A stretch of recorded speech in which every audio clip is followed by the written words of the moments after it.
બાલ દોસ્તો, મજામાં છો? મજામાં જ હોઈએ ને. ઘરે મજામાં ન હોય તો ક્યાં હોય? ઘર એ તો પૃથ્વીનો છેડો છે. બહાર ગમે ત્યાં રખડતા હોઈએ અને આપણે ઘરે આવીએ એટલે હાશ એમ થાય. કારણ કે પૃથ્વીનો છેડો કયો? તો કે આપણું ઘર. અને ઘરે આવીએ એટલે શાંતિ થઈ છે અને ત્યાં મજામાં જ હોય અને રહેવું જ પડે મજામાં. બરાબર? આપણે આ વનસ્પતિ વિશે જાણકારી મેળવીએ છીએ ત્યારે અગાઉ આપણે પર્ણની વાત કરતા હતા. વનસ્પતિનું જે પર્ણ છે એ વનસ્પતિ માટે ખૂબ જ અગત્યનું અંગ છે. કઈ રીતે અગત્યનું છે? તો કે જે પર્ણ છે એ વનસ્પતિને કઈ કઈ રીતે ઉપયોગી થાય વિદ્યાર્થી મિત્રો. આપણે અગાઉ ઘણી બધી માહિતી મેળવી હતી કે ભાઈ પર્ણ છે એમાં મુખ્યત્વે મુખ્ય બે ભાગો આવેલા હોય. પર્ણના મુખ્ય ભાગો કયા? બે. કયા? તો કે એક પર્ણ જે ડાળી સાથે જોડાયેલું હોય અને જેને જોડી રાખે છે એ ભાગ એટલે પર્ણદંડ, અને એક પર્ણપત્ર જે લીલા રંગનો જે પહોળો ભાગ તમને દેખાય પર્ણમાં એ પર્ણપત્ર કહેવાય. પછી આ જ પર્ણની અંદર ઘણી બધી નસો જેવી રચના દેખાય છે. એ શિરાઓ છે. મધ્યમાં આવેલી મોટી નસ, મોટી શિરા એ મધ્ય શિરા કહેવાય. પછી એમાં આપણે શિરા વિન્યાસ વિશે સમજણ મેળવી હતી કે શિરા વિન્યાસ જે છે એ બે પ્રકારના હોય. એક સમાંતર શિરા વિન્યાસ અને જાલાકાર શિરા વિન્યાસ. જે સામાન્ય રીતે એકદળી વનસ્પતિ હોય, જેના બે ભાગ ન થઈ શકતા હોય એવી બધી જ વનસ્પતિ એ સમાંતર શિરા વિન્યાસ ધરાવે. અને જે દ્વિદળી વનસ્પતિ હોય જેના બે ભાગ થઈ જાય, જેના બીજની વાત કરું છું, જેના બીજના બે ભાગ કરી શકીએ આપણે, એવી બધી જ વનસ્પતિ જે છે એ જાલાકાર શિરા વિન્યાસ ધરાવે છે. એ આપણે બધી ચર્ચા કરી હતી. તમે સમાંતર શિરા વિન્યાસ અને જાલાકાર શિરા વિન્યાસ નું જે વર્ગીકરણ હતું એ પણ મને બહુ સરસ રીતે મોકલ્યું છે અને મેં જોયું પણ છે ને બધાને સમજાણું છે. બધાએ બહુ સરસ રીતે એનું વર્ગીકરણ કરીને મને મોકલ્યું છે. બહુ સરસ. પછી આપણે પર્ણના કાર્યોની વાત કરતા હતા કે પર્ણ છે એ શું કાર્ય કરે. પર્ણ છે એ વનસ્પતિનું રસોડું ગણાય. કેમ? તો કે પર્ણની અંદર, લીલા રંગના પર્ણની અંદર એ સૂર્યપ્રકાશ અને હરિતદ્રવ્યની મદદથી કાર્બન ડાયોક્સાઇડ અને પાણીનો ઉપયોગ કરી પોતાનો ખોરાક બનાવે, એટલે કે કાર્બોદિત પદાર્થ બનાવે અને એમનો સંગ્રહ કરી જુદા જુદા ભાગોમાં પર્ણ છે જુદા જુદા ભાગો સુધી એમને પહોંચાડે. તો પર્ણ એ વનસ્પતિનું રસોડું ગણાય, કારણ કે ત્યાં ખોરાક તૈયાર થાય. આ જે ખોરાક છે એ સ્ટાર્ચ રૂપે સંગ્રહાયેલો હોય છે પર્ણની અંદર. એ પણ આપણે જોયું. એનો પણ એક પ્રયોગ કર્યો હતો. આપણે પર્ણની ચાપ પણ મેળવી હતી. અને પછી આપણે પર્ણનું બીજું કાર્ય જોઈએ તો પર્ણ છે એ બાષ્પસર્જનની ક્રિયા કરે. એમનો પણ આપણે પ્રયોગ કર્યો કે ભાઈ પર્ણ છે એ વધારાનું પાણી બાષ્પસર્જન દ્વારા બહાર છોડે છે, જેથી કરીને આપણને ઠંડક અનુભવાય. ઘટાદાર વૃક્ષ નીચે તમે જાઓ તો તમને ઠંડકનો અનુભવ થાય. કેમ? તો કે પર્ણના છિદ્રો જે છે બાષ્પસર્જન કરે અને એમાં વધારાનું પાણી છે હવામાં છોડે, અને આ વધારાનું પાણી એટલે કે બાષ્પ એ ઠંડી પડતા આપણને ઠંડકનો અનુભવ થાય. એટલે આપણે પર્ણના જે કાર્યો જોયા. પછી આજે આપણે હવે મૂળની વાત કરવાના છે. કારણ કે વનસ્પતિના જે મહત્વના અંગો છે એમાં આપણે મૂળ, પ્રકાંડ, પર્ણ, ડાળી, પુષ્પ આ બધાની વાત કરી રહ્યા છીએ. તો એમાંથી આપણે પર્ણની વાત કરી, પ્રકાંડની વાત કરી, હવે આપણે મૂળની વાત કરવાની છે. મૂળ છે વનસ્પતિ માટે કઈ રીતે અગત્યના છે. મૂળ એટલે એ વનસ્પતિને જે જકડી રાખે છે એ. તો એ વનસ્પતિ માટે કઈ રીતે અગત્યના છે આજે આપણે એની ચર્ચા કરવી છે. મૂળ વનસ્પતિને જકડી રાખે, પહેલું કામ તો એમનું એ છે. પછી મૂળ છે એ વનસ્પતિને તંદુરસ્ત રાખે, એનો વિકાસ કરવામાં મદદરૂપ થાય, એનું બીજું કામ છે. કારણ કે મૂળ દ્વારા જ બધા જે તત્વો છે એ શોષાતા હોય છે. મૂળ જ ન હોય તો તત્વો કઈ રીતે શોષાઈ શકે. આપણે આ તમે વિચાર કરો, આપણો જે આ ભાગ ન હોય, ડાયરેક્ટ જ તમને નળી દ્વારા જે ખોરાક આપી દેવામાં આવે છે તમને પાચન થાય છે વ્યવસ્થિત? નથી થતો. તમે જ્યારે કોઈ વ્યક્તિ અતિશય બીમાર પડે ત્યારે એને મોઢામાંથી ખોરાક ન જતો હોય તો એને નળી દ્વારા સીધો જઠર સુધી પહોંચાડી દેવામાં આવે. તો એ લાંબા ગાળા સુધી જીવી ન શકે કંઈ. થોડાક સમય માટે લાઈફ સપોર્ટ માટે એ બધું જરૂરી છે, પરંતુ આપણે આ આપણું જે શરૂઆત જ્યાંથી થાય છે એ અગત્યનું છે. મૂળ પણ એનું શરૂઆતનું અંગ છે. એ ત્યાંથી ખોરાક છે એ ઉપર પહોંચવાની શરૂઆત થાય છે. અને મૂળ છે એનો વનસ્પતિના વૃદ્ધિ વિકાસ માટે ખૂબ જરૂરી છે, તંદુરસ્ત રાખવા માટે જરૂરી છે. તો આ જે મૂળ છે એના વિશે આપણે જાણવું છે કે ભાઈ મૂળ ની શું અગત્યતા છે. તો ચાલો વિદ્યાર્થી મિત્રો આપણે એક સરસ મજાનો પ્રયોગ કરીએ. છોડના તંદુરસ્ત વિકાસ માટે મૂળ જરૂરી છે. લખીએ. આ પ્રયોગનો હું હેતુ જ લખી નાખું છું ડાયરી. આ પ્રયોગનો હેતુ શું છે?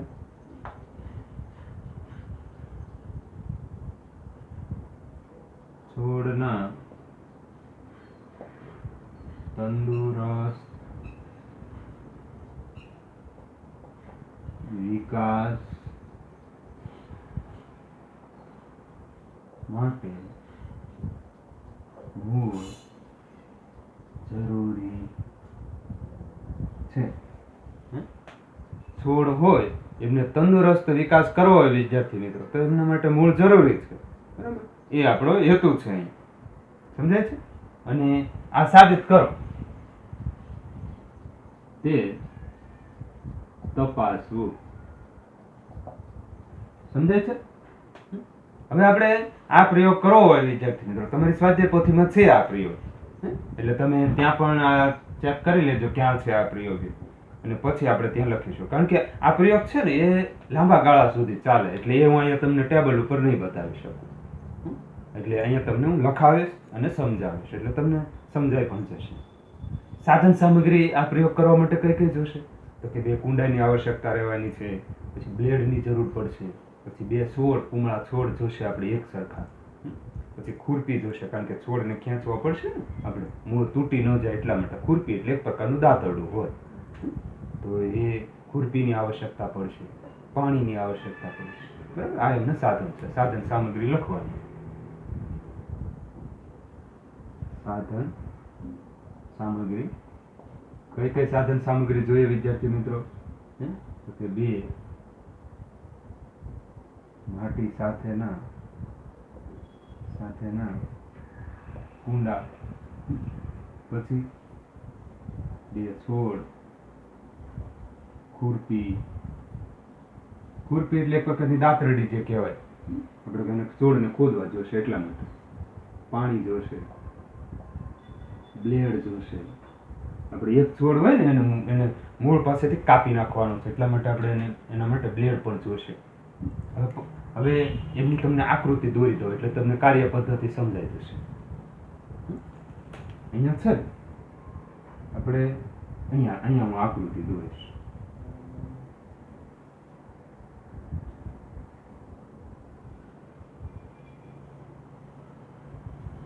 આ 2 કુંડા લેવાના છે વિદ્યાર્થી, અને આ એમનું થડ છે.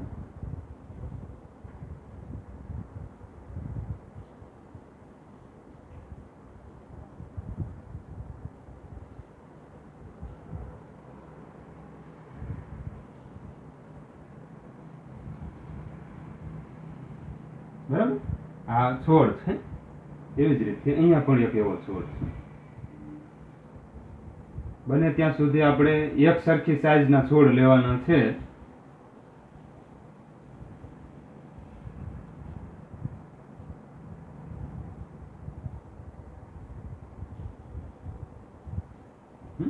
આવા છોડ લીધા છે આપણે 2.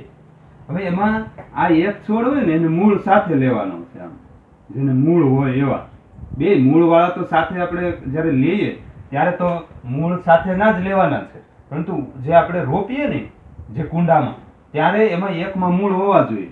આ માટી છે, આ માટી છે. બરાબર, બીજામાં મૂળ કાપી નાખવાનું છે અહીંથી બ્લેડ વડે. મૂળ જે કાપી નાખવાનું છે અને પછી એમને રોપવાનો છે. મૂળ વગરનો છે. આ જો લીધો ત્યારે મૂળ હતું, પણ એને બ્લેડ વડે આને કાપી નાખ્યો. આ કુંડું A છે અને આ કુંડું B છે. સમજાય છે?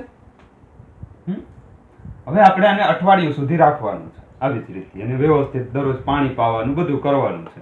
અને પછી એનો વિકાસમાં કોણ આગળ નીકળી જાય છે, એ વિકાસ પામે છે કે બી વિકાસ પામે છે, એ આપણે તપાસવાનું છે આ પ્રયોગની અંદર.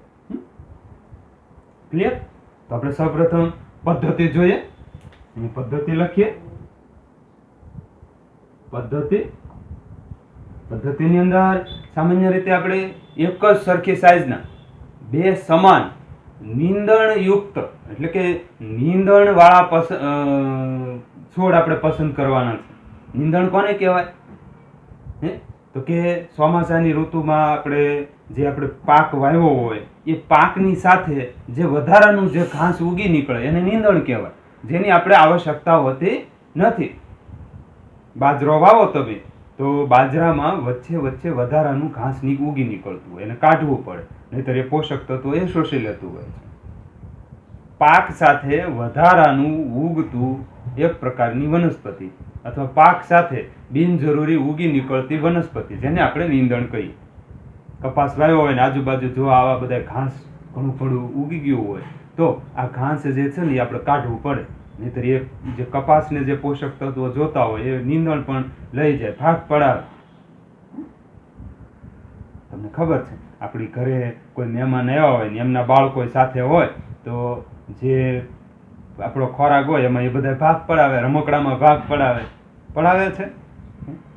તો અહીંયા પણ એવું જ છે, કપાસ વાવ્યો હોય આજુબાજુ જે બીજી બિનજરૂરી વનસ્પતિ છે એ એના પોષક તત્વોમાં ભાગ પડાવે એટલે એનો સારો વિકાસ ન થાય, એટલે એને નીંદણ કહેવાય, જે બિનજરૂરી ઉગી નીકળતી વનસ્પતિ નીંદણ. તો આવા નીંદણ પ્રકારનો છોડ છે એ ખુલ્લા મેદાનમાંથી આપણે લાવવાનો છે, ખોદીને બહાર કાઢવાનો છે. સમજાય છે? એક જ પ્રકારની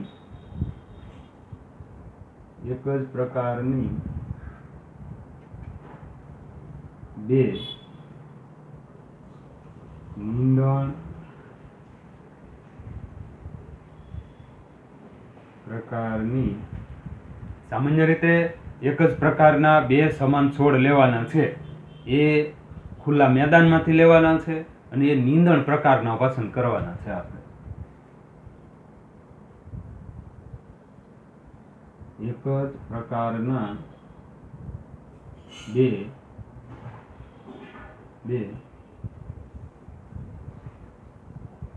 છોડ નીંદણ પ્રકારના પસંદ કરી તેને ખુરપી વડે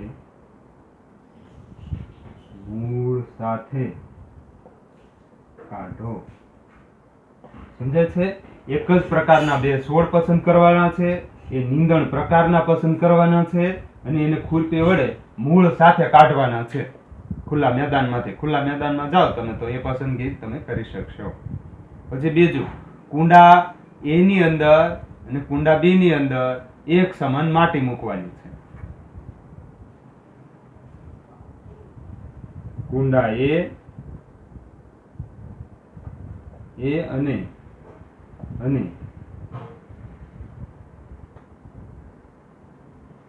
B માં સમાન માટી નાખો. બરાબર? એમાં બેમાં સરખી માટી નાખવાની છે. હવે કુંડા એમાં મૂળ સાથેનો છોડ રોપવાનો છે આપણે. કુંડા એની અંદર મૂળ સાથેનો છોડ આપણે એમાં રોપવાનો છે. કુંડા એમાં મૂળ સાથેનો એક છોડ રોપો. બરાબર? પછી કુંડા બીમાં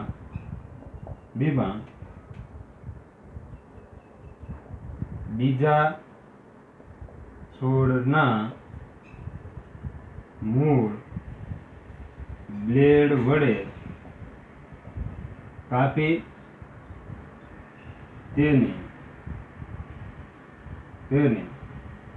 રોપો. બરાબર. કુંડા બીમાં બીજા છોડના મૂળ બ્લેડ વડે કાપી તેને એમાં રોપવાનો છે. પછી શું કરવાનું વિદ્યાર્થી મિત્રો? તો કે નિયમિત આ કુંડાને આપણે પાણી પાવાનું છે, બંને કુંડાને. અને પછી 1 અઠવાડિયા પછી આપણે એમનું અવલોકન કરવાનું છે. અહીંયા રોપો અથવા વાવો પણ કહી શકીએ વિદ્યાર્થી મિત્રો, અહીં તમે કન્ફ્યુઝ ન થતા. વાવો કરી નાખીએ આપણે. બરાબર, વાવો એટલે વાવવું, સમજાય છે? અને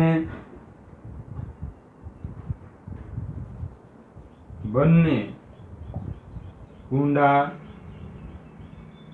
ના છોડને સમાન પાણી આપી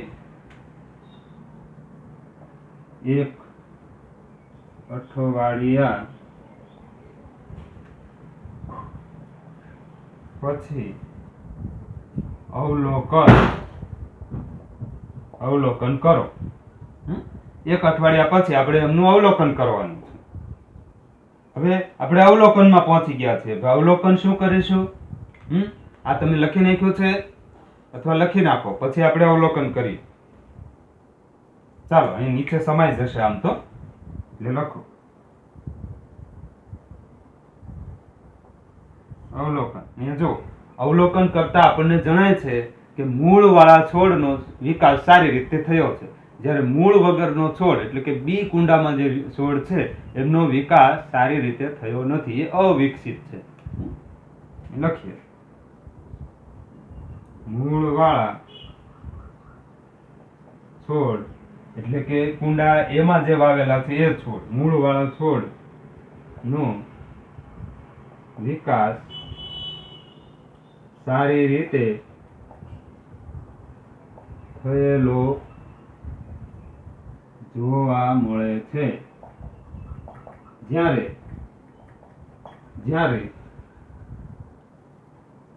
મૂળ વગરના છોડ એટલે કે બી કુંડામાં જે છોડ વાવેલો છે એ નો વિકાસ અવિકસિત રીતે થાય છે, અવિકસિત રીતે થાય છે અથવા એ વિકાસ પામ્યો નથી. બરાબર. તો આપણે અવલોકન કર્યું. હવે હેતુ આપણે નિર્ણય શું કરી શકીએ? તો કે છોડના તંદુરસ્ત વિકાસ માટે મૂળ જરૂરી છે. સિમ્પલ. આપણે જોયું, મૂળ કાપી નાખ્યા તો એ છોડ અવિકસિત થઈ ગયો, અને જેને મૂળ નથી કાપ્યા એ વિકાસ પામ્યો છે. તો છોડના વિકાસ માટે, તંદુરસ્ત વિકાસ માટે શું જરૂરી છે ભાઈ? નિર્ણયની અંદર તમે શું લખી શકશો? આ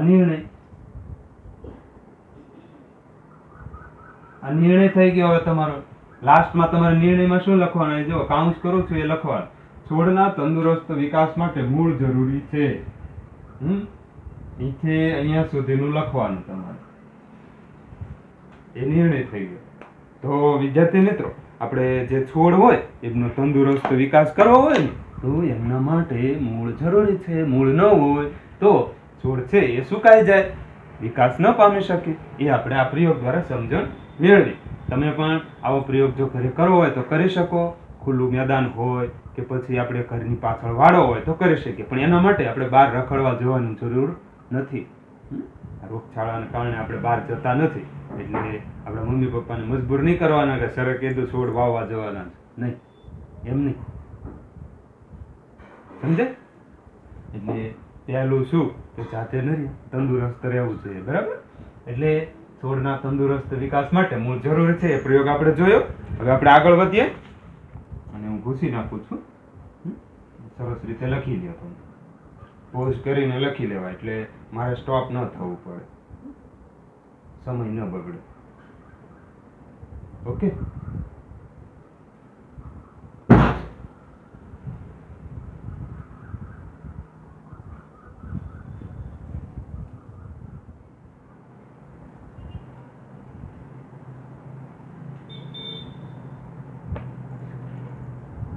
તો વિદ્યાર્થી મિત્રો, આપણે અહીંયા મૂળના કાર્યો સમજી રહ્યા છીએ, જેમાં પહેલું કાર્ય હતું કે મૂળ છોડના તંદુરસ્ત વિકાસ માટે જરૂરી છે. એ તમારી સ્વાધ્યાય પોથીમાં એ પ્રશ્ન છે. જો પ્રવૃત્તિ નંબર 1, છોડના તંદુરસ્ત વિકાસ માટે મૂળ જરૂરી છે તે દર્શાવવું, એ પ્રવૃત્તિ આપણે અહીંયા કરી છે. એ તમારે અહીં સરસ રીતે લખી લેવાની છે. બરાબર? એ જે હમણાં પ્રવૃત્તિ આપણે જે બતાવી ને, એ તમારે અહીંયા લખવાની છે, પ્રવૃત્તિ પહેલી. હવે આપણે એવી પ્રવૃત્તિ કરવી છે કે જેમાં મૂળ વનસ્પતિને જમીનમાં મજબૂતાઈથી પકડી રાખે છે. મૂળ વનસ્પતિને જમીનમાં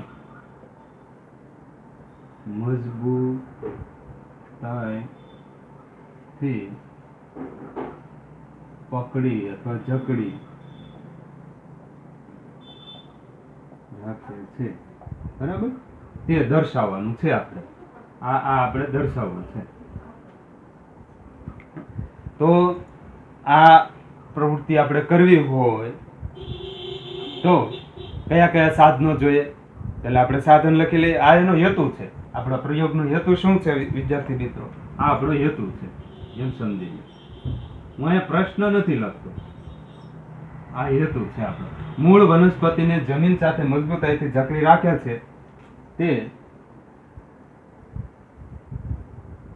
દર્શાવવું. બરાબર છે? હવે આ પ્રયોગ કરવો હોય તો સાધન સામગ્રી કઈ કઈ જોઈએ? સાધન સામગ્રી, તો કે સાધન સામગ્રીમાં 2 વાટકી જોશે. પછી આપણે ચણા હોય અથવા મકાઈ હોય તો એ પણ ચાલશે. કઠોળમાં મકાઈના બીજ અથવા ચણા, પછી રૂ, પાણી, આ બધાની જરૂર પડશે. હવે આપણે આ પ્રયોગને બનાવવાની શરૂઆત કરવી છે. આ પ્રયોગ કેમ કરી શકશો? આ પ્રયોગ તમે ઘરે કરી શકશો વિદ્યાર્થી મિત્રો. પદ્ધતિ લખીશું અહીંયા. પદ્ધતિ, આ પ્રયોગની પદ્ધતિમાં આપણે લખી શકીએ કે આપણે પહેલા તો 2 વાટકી લેવાની છે. બંનેમાં ભીંજવેલું રૂ નાખવાનું છે.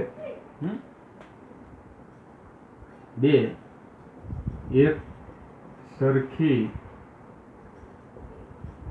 વાટકી લ્યો. બંનેમાં પાણી વડે ભીંજવેલું રૂ નાખો. બરાબર? બંને વાટકીમાં થોડું થોડું રૂ નાખવાનું છે અને એને પાણીથી ભીંજવી દેવાનું છે, થોડું થોડું. હવે બીજું શું કરવાનું છે? હવે પછીનું સ્ટેપ. પહેલું સ્ટેપ, બીજું સ્ટેપ, ત્રીજું સ્ટેપ. ત્રીજા સ્ટેપમાં તમારે લખવાનું કે ભાઈ એક વાટકીમાં ચણા નાખો, બીજી વાટકીમાં મકાઈ નાખવાની છે. એક વાટકીમાં ચણા, થોડા ચણાના બીજ નાખો. બીજી વાટકીમાં મકાઈના બીજ નાખો. બરાબર? થોડા નાખવાના છે, બહુ ઝાઝા નહીં. નહીતર શું થશે? શું થશે? આખી વાટકી ભરાય છે. આખી વાટકી ભરવાની નથી. થોડા થોડા દાણા એના ઉપર આપણે છાંટવાના છે. ચણાના દાણા અને અહીંયા મકાઈના દાણા. એમાં બીજ લખ્યા છે, ત્યાં તમે દાણા લખી શકો વિદ્યાર્થી મિત્રો. બીજ અથવા દાણા. પછી શું કરવું?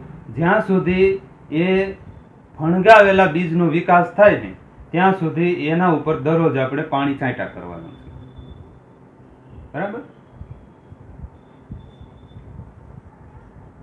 જ્યાં સુધી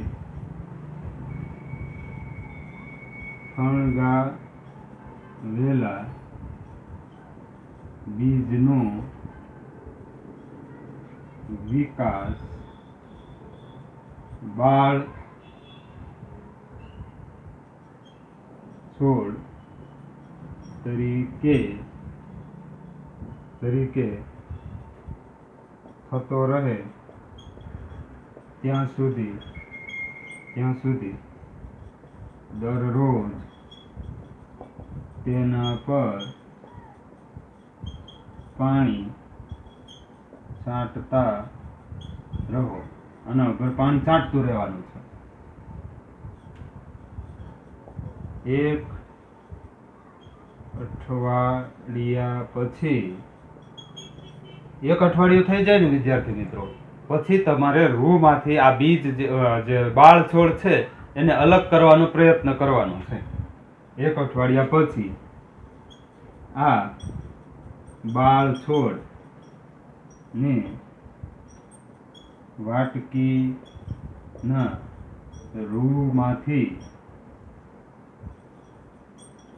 અલગ કરવાનો પ્રયાસ કરો. એને આપણે અલગ કરવાનો પ્રયાસ કરો. શું થાય છે? શું થાય છે? અવલોકન કરવાનું કીધું. શું થાય છે એટલે અવલોકન કરવાનું છે. આપણે અવલોકનમાં લખી શકીએ કે અવલોકન કરતા શું થશે?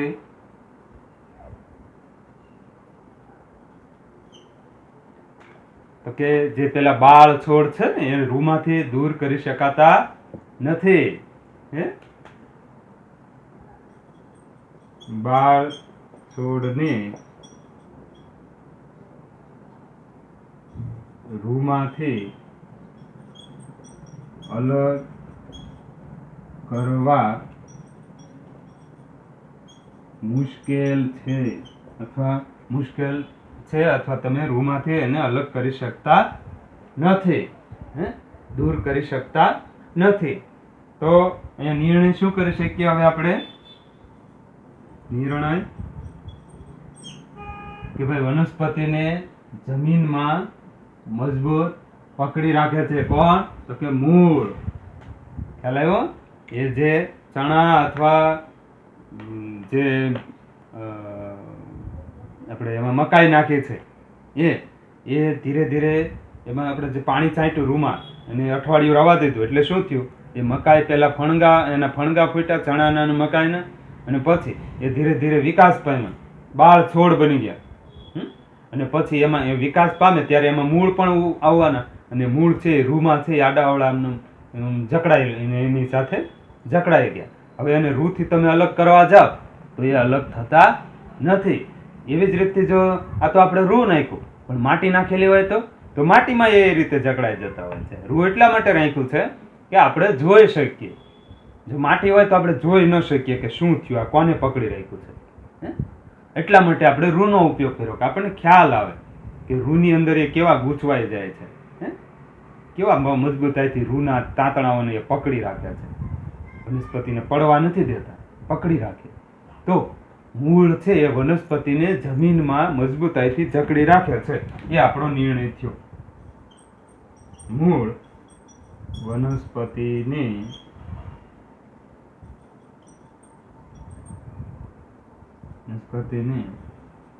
જમીન સાથે મજબૂતાઈથી પકડી રાખે છે. એ આપણો નિર્ણય બન્યો વિદ્યાર્થી મિત્રો. બરાબર છે? તો આ મૂળનું બીજું કાર્ય થયું. પહેલું કાર્ય હતું કે મૂળ વનસ્પતિના તંદુરસ્ત વિકાસ માટે જરૂરી છે. બીજું કાર્ય છે કે મૂળ એ વનસ્પતિને જમીન સાથે મજબૂતાઈથી પકડી રાખે છે અથવા જકડી રાખે છે. બરાબર છે? ઓકે, ચાલો આગળ વધીએ.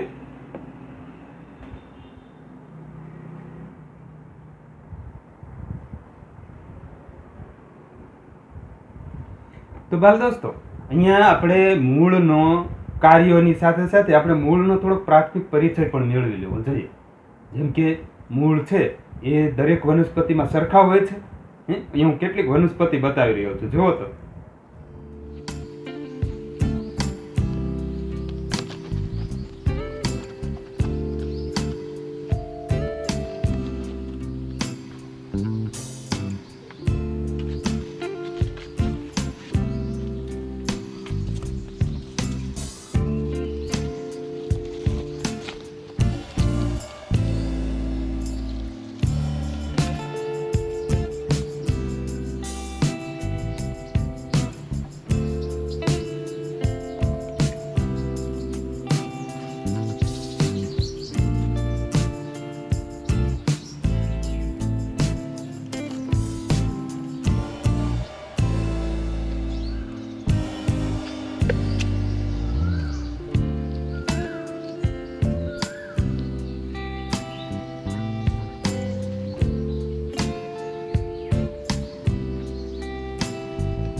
તો જોઈએ બાલ મિત્રો, અહીંયા જે વનસ્પતિ તમે જોઈ, શું આ બધા જ ના મૂળ સરખા હોય? હે? તો કે ના, નથી હોતા. તો એ મૂળ સરખા નથી તો કેવા હોય? મૂળના પ્રકારો હોય છે વિદ્યાર્થી મિત્રો. મૂળની સાઇઝ, મૂળ કયા પ્રકારના છે, પ્રકાર પ્રશ્ન થાય પણ. મૂળના વિદ્યાર્થી મિત્રો બે પ્રકાર છે, એક છોટી મૂળ અને એક તંતુ મૂળ. આપણે લખીએ મૂળના પ્રકારો.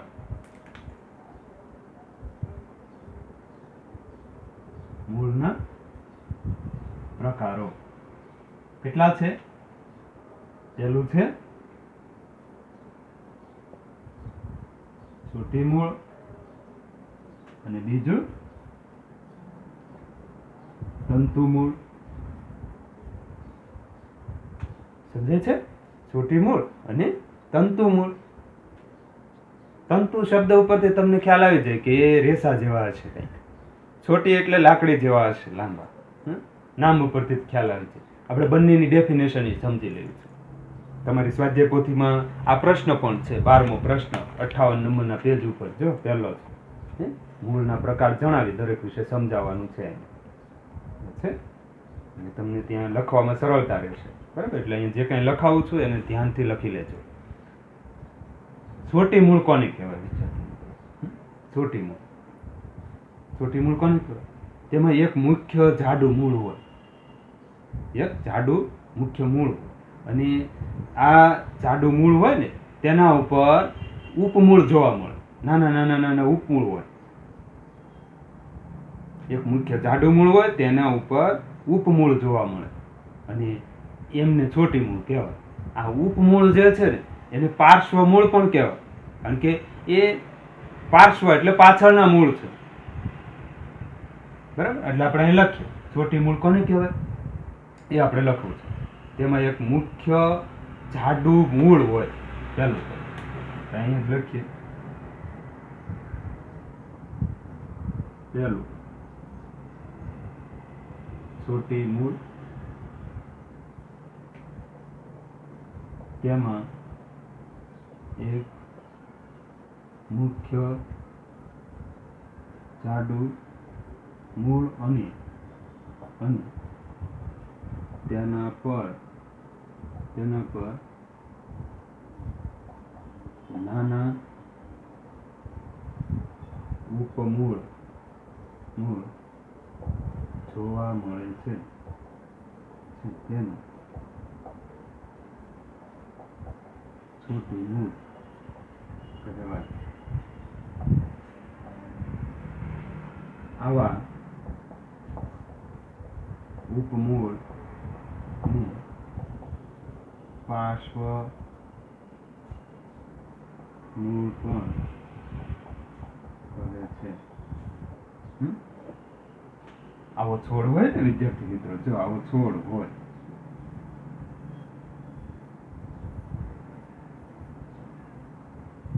આ છોડ છે માનો કે, હવે એમાં જે આ જે મૂળ છે ને એમાં અહીંયા અહીંથી જમીન શરૂ થાય.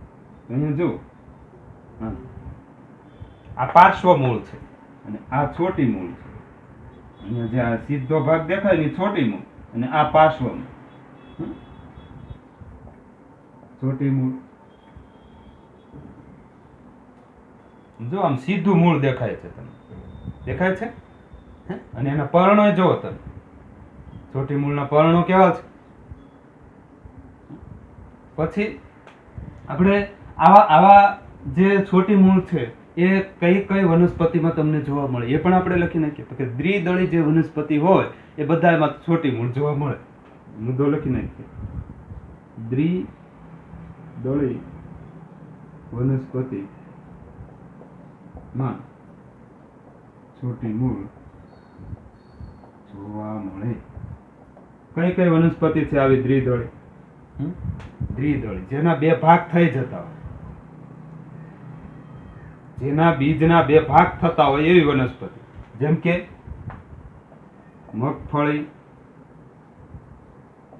મગફળીના બીજ હોય એના બે ભાગ થાય.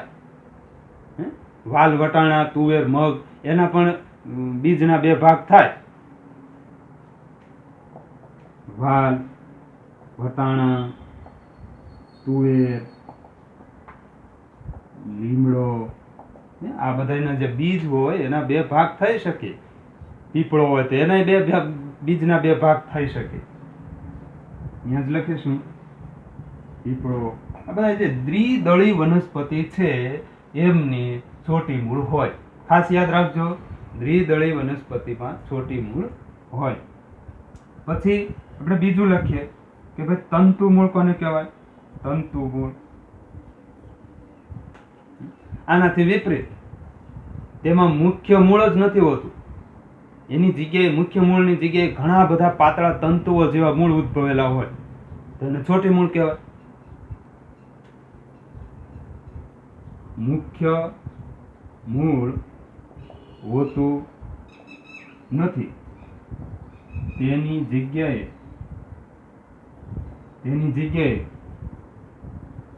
ઘણા બધા પાતળા મૂળ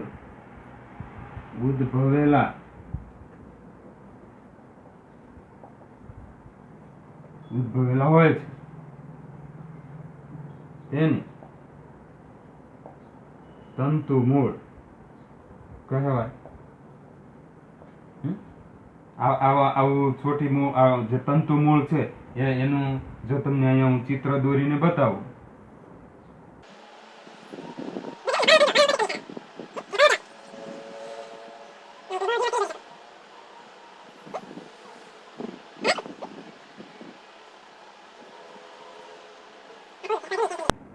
આના મૂળ તમે જો, અને મૂળ કેવા છે? તંતુ જેવા છે. અહીંથી આમાં કોઈ એવો છોટી મૂળ નથી. અને શું કહેવાય? તંતુ મૂળ. આ જો તંતુ મૂળ છે. અને એના પર્ણો જો, પર્ણ આપણે શિરા વિન્યાસ વિશે ભણ્યા હતા. શિરા વિન્યાસમાં જાલાકાર શિરા વિન્યાસ અને સમાંતર શિરા વિન્યાસ. અહીંયા આ સમાંતર શિરા વિન્યાસ ધરાવતી વનસ્પતિ છે. અને સમાંતર શિરા વિન્યાસ કોણ ધરાવે છે? એકદળી વનસ્પતિ. અને એના મૂળ તમે જો તંતુ મૂળ છે. જેમ કે બાજરી હોય, અથવા ડાંગર હોય, મકાઈ હોય, શેરડી હોય, ઘાસ હોય, નાળિયેરી હોય, કેળ હોય, એમના મૂળ તમે જો, એના મૂળ તંતુ મૂળ ધરાવે. આપણે લખીએ એકદળી વનસ્પતિ. એકદળી વનસ્પતિ કઈ કે બાજરી,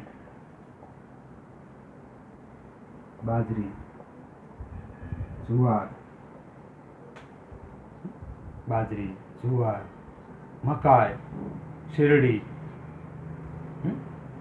એક મિનિટ, આ જુવારમાં નહીં સમજાય તમને. અહીંયા શેરડી લખું. શેરડી, કેળ,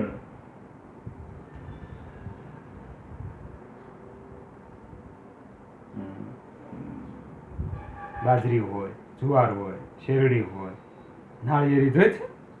નાળિયેરીના પર્ણો પણ આ જ રીતે હોય. અને એનું તમે થડની નીચે મૂળ પાસે જાઓ, એકદમ જ્યાં નાળિયેરી જમીન સાથે જકડાયેલી હોય, મૂળ તમને ઘણા બધા નાના નાના મૂળ જોવા મળશે.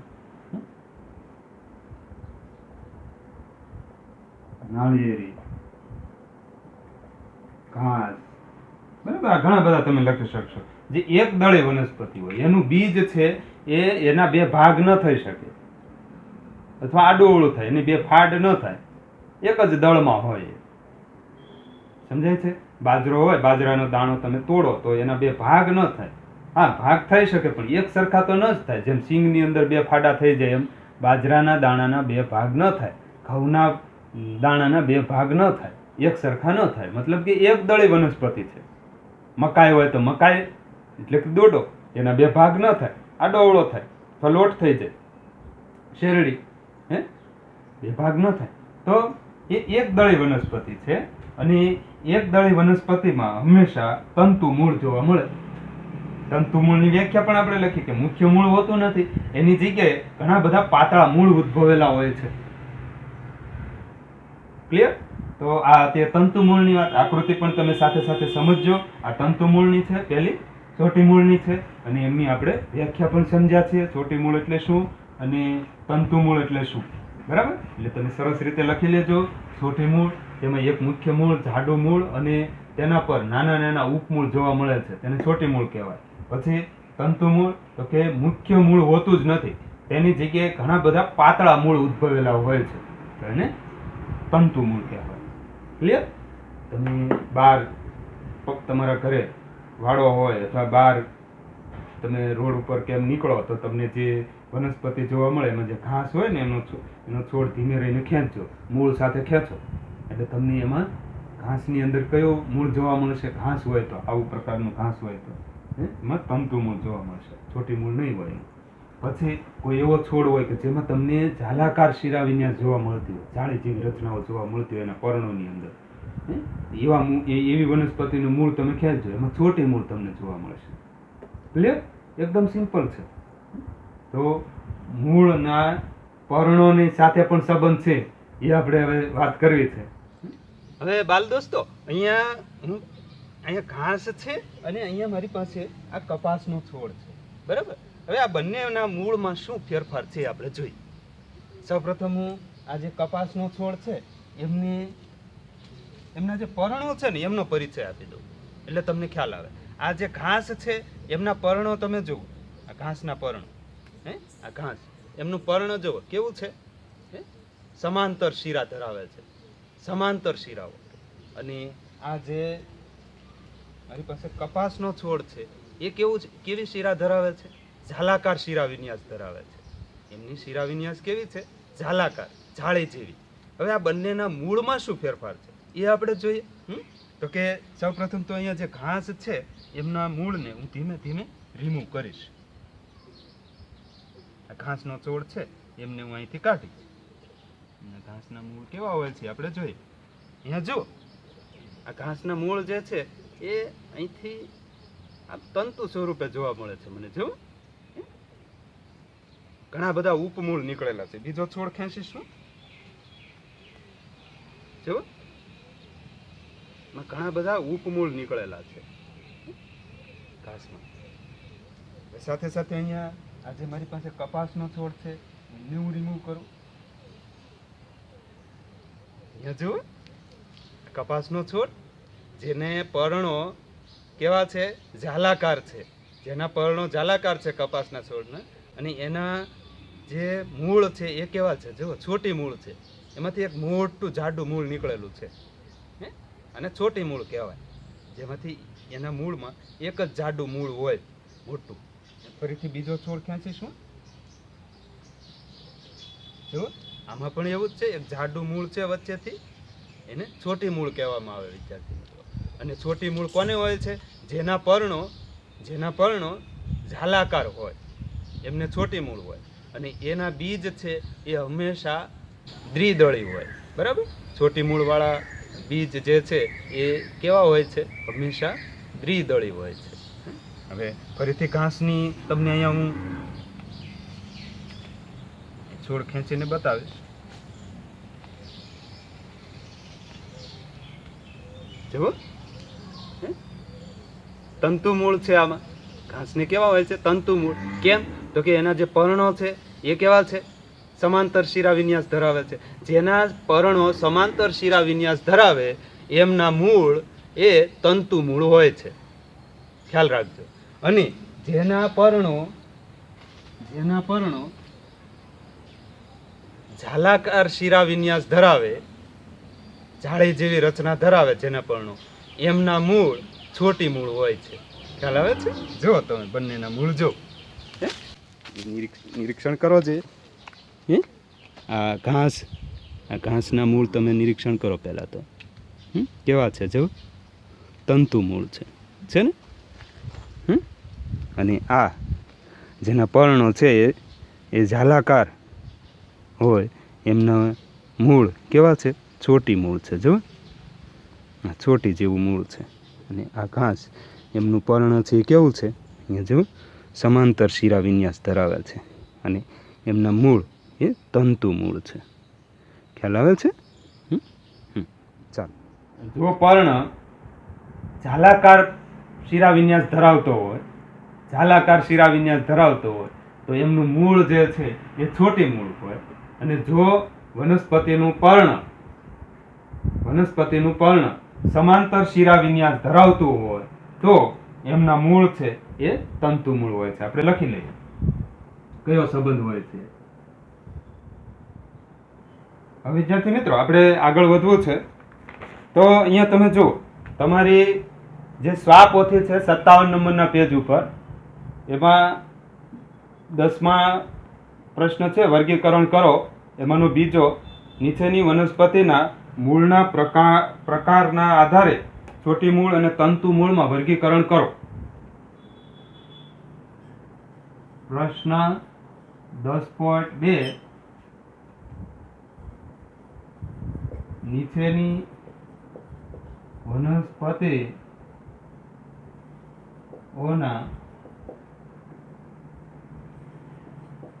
મૂળના પ્રકારના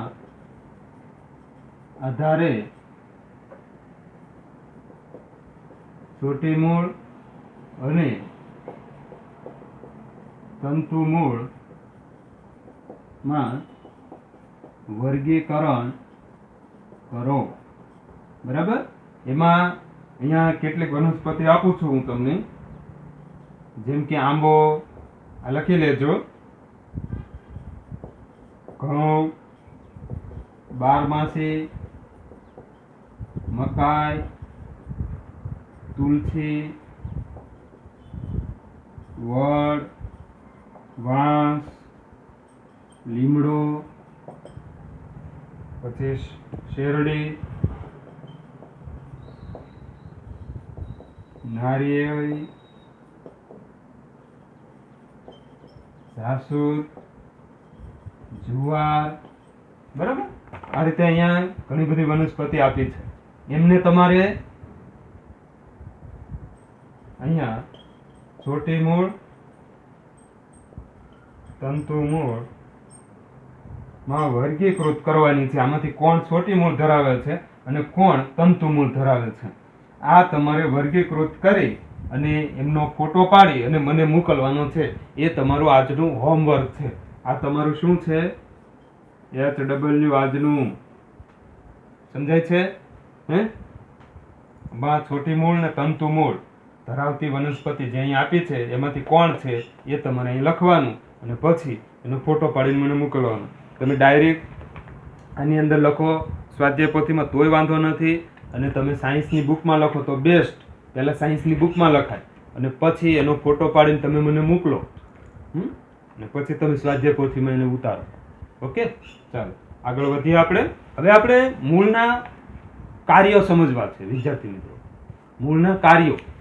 ચાલો મૂળના કાર્યો લખીએ આપણે. આ લખી લેજો, પોઝ કરીને લખી લેવાય એટલે ઝડપથી લખાઈ જાય. મારે તમારી રાહે ન ઊભું રહેવું પડે તો. બરાબર.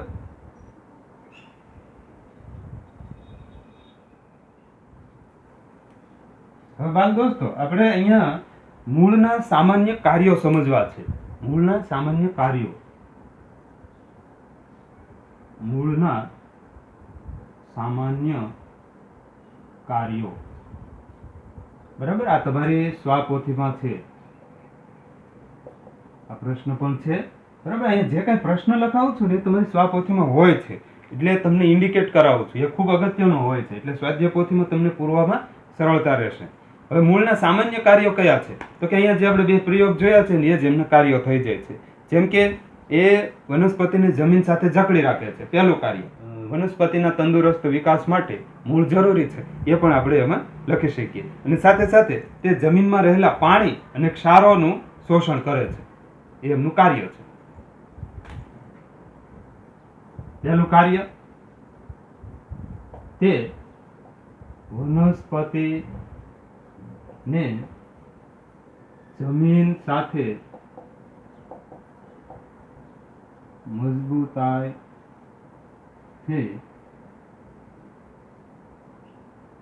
પકડી અથવા જકડી રાખે. બરાબર. પહેલું કાર્ય. પછી બીજું, તે પાણી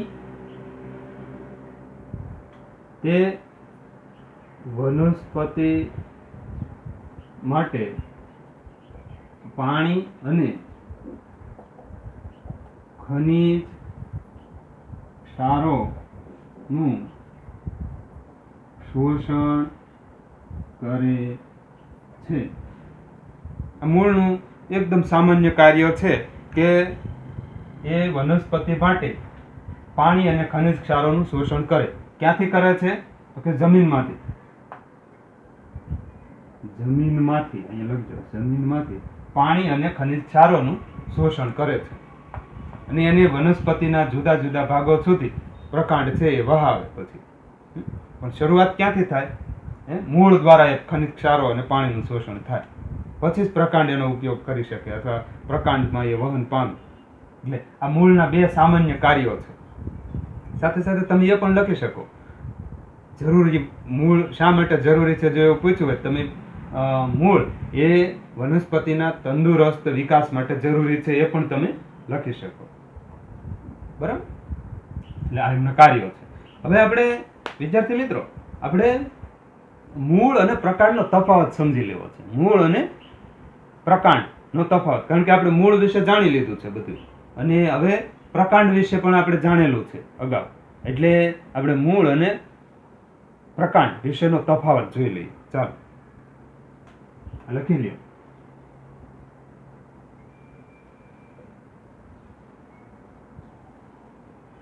તમારી સ્વાપોથીમાં પણ છે જ આ તફાવત.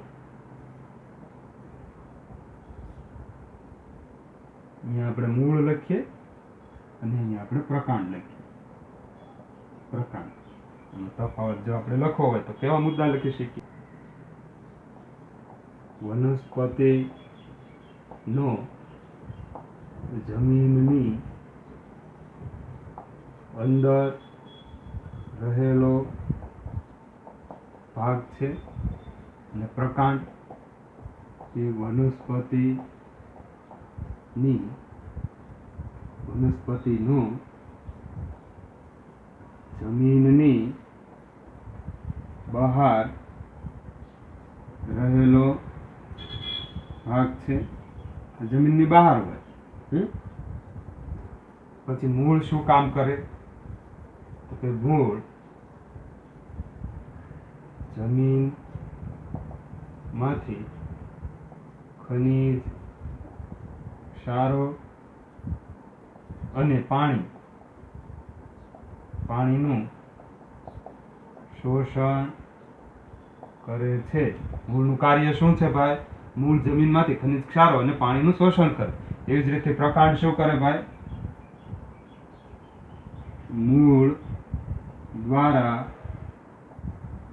શોષાયેલા પાણીને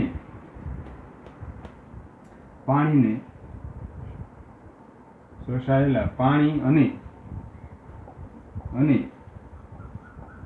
ખનિજ ક્ષારોને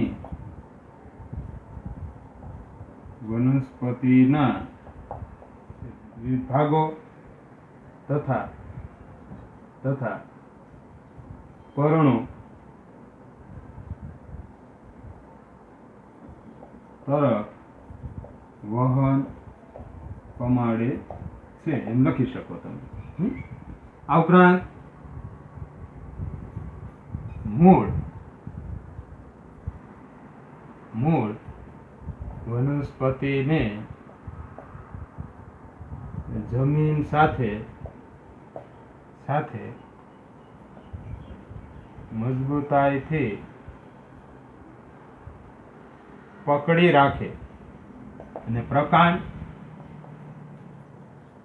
વનસ્પતિને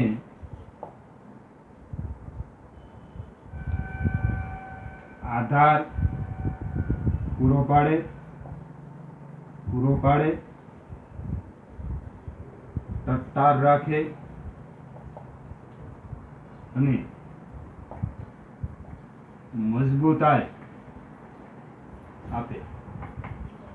બરાબર? આ બધા મુદ્દા તમે એમની અંદર લખી શકો છો. બરાબર? સરસ રીતે તમે લખી લો. આ જ રીતે વિદ્યાર્થી મિત્રો તમે ચોટી મૂળ અને તંતુ મૂળનો તફાવત પણ લખી શકો. તો તમારી સ્વાધ્યાય પોથીમાં એ પણ તફાવત આપેલો છે, એ તમે લખી શકશો. કઈ રીતે? તો કે તમે જે પેલું ચોટી મૂળ ને તંતુ મૂળની વ્યાખ્યા લખી છે ને, એ બંને વ્યાખ્યા એક એક વ્યાખ્યા તમારે ચોટી મૂળ ને તંતુ મૂળમાં લખી નાખવાની, એટલે તફાવતનો એક મુદ્દો થઈ ગયો.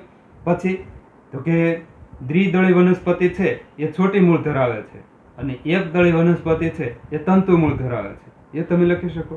બંનેમાં એક એક ઉદાહરણ તમે લખી નાખો. ઉદાહરણમાં શું લખી શકીએ? તો કે ભાઈ મગફળી, ચણા, મગ, વટાણા આ બધા ચોટી મૂળ ધરાવે, અને બાજરો, જુવાર, શેરડી, કેળ આ બધા છે એ તંતુ મૂળ ધરાવે, એ તમે એમાં ઉદાહરણ લખી શકો. આ રીતે એનો તફાવત છે એ તમે સરસ રીતે લખી શકશો, એ તમારા ઉપર છોડું છું. અને આજનું હોમવર્ક તમને મેં અગાઉ કહી દીધું છે. શું કરવાનું છે આજનું હોમવર્કમાં? કે ભાઈ તમારે પેલું વર્ગીકરણ કરવાનું છે.